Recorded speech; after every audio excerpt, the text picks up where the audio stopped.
Hey, Joe. How are you? I'm well.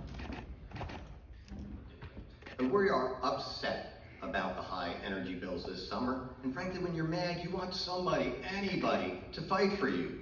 But make no mistake, the elected officials who say they're fighting for you are actually the cause of this problem because they've ignored it for too long.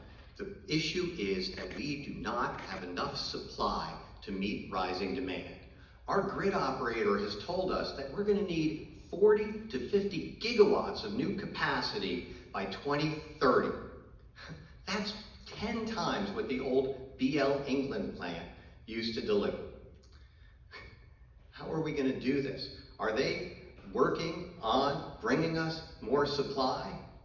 No, the congressman tells us there's some boogeyman at Atlantic City Electric who's trying to rip us off. Look, he's not the solution. He's the boogeyman. There's something wrong. Exelon owns Atlantic City Electric. The company has changed radically. I know that because I've lived here just about my whole life. It's not the same company it was.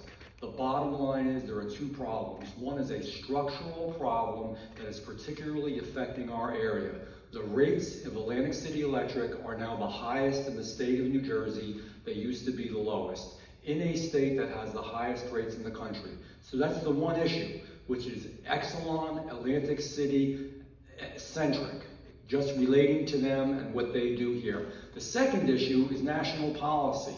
We're closing down plants but not rebuilding other ones. We should be building gas plants. We should be doing nuclear, which has zero carbon footprint. We should be making sure that we are number one in energy in the world. The United States of America is a leader. We are the ones that lead. We don't follow. We are energy independent. We are capable of being energy independent. This administration and what they've done is made us energy dependent.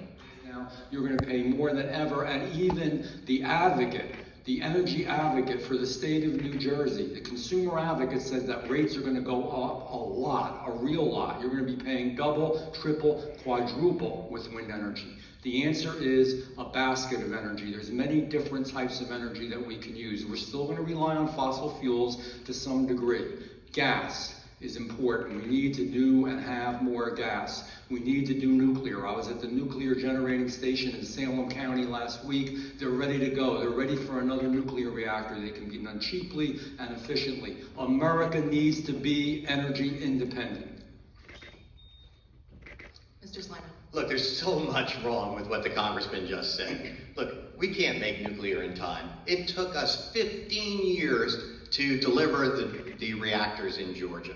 And to say offshore wind is unproven is simply a fallacy. There are 13,000 offshore wind turbines spinning around the world, delivering 74 gigawatts of electricity. Now listen, here's what I do respect. I respect that the concerns of our residents of South Jersey were not properly considered during this whole process. But we can forge a compromise. We can deliver the energy that South Jersey needs and still respect that climate change is not a hoax, that it is flooding our coastal communities, and we can do that by deploying offshore wind over the horizon. There's technology now where we can do that, and it can't possibly affect tourism because you can't see it, and it can coexist with fishing. And oh, by the way, there are typhoons in South Asia. We can engineer this. We can put a man on the moon in the 60s. Thank you. We can deliver offshore. We're out of time. May I have a rebuttal to that? Sure, you may follow. Nuclear, solar, still some fossil fuels like clean gas. They are the answer together. Solar is great. The bottom line is that this is not good for South Jersey, and South Jersey people know that. It is the wrong way to go. Let me be clear what I support. Number one, we need to button up the wall. We need to reinstitute stay in Mexico policy. We need to make sure that we have something like Title 42 that was there before. We have to make sure to stop, catch, and release. We've got to make sure that that border is buttoned up. No nation ever prevails with open borders. It is insane. It's crazy what we're doing. Secondly, and this is not me, this is not a Republican talking point, It's not a Jeff Van Drew talking point. It was ICE that came out just this month and said that we have released into the country over 113,000 murderers that were convicted of murder, over 115,000 sex offenders and rapists into our country. They do have to be sent back. We don't need to have the world's rapists, sex offenders, murderers in our country. So that needs to be done. That's the plan that we have. I believe it's the right thing to do. Thank you. Mr. Salerno, would you like a follow-up? Yes, thank you. Hey, look, notice he didn't answer the question, because he can't, right? Of course he supports mass deportations because Donald Trump wants it. He won't be able to resist that. He's not a voice for South Jersey. He's a voice for Donald Trump.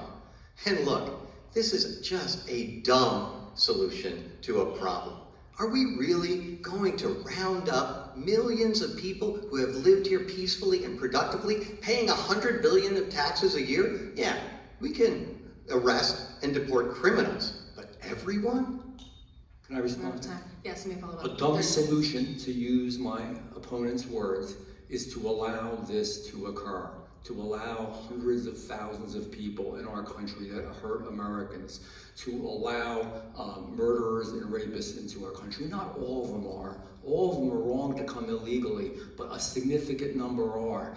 The FBI director says that we are at greater risk right now than ever in our history. That's not me saying it, it's Director Wray, because of all the possible terrorists that we have in our country. That's crazy.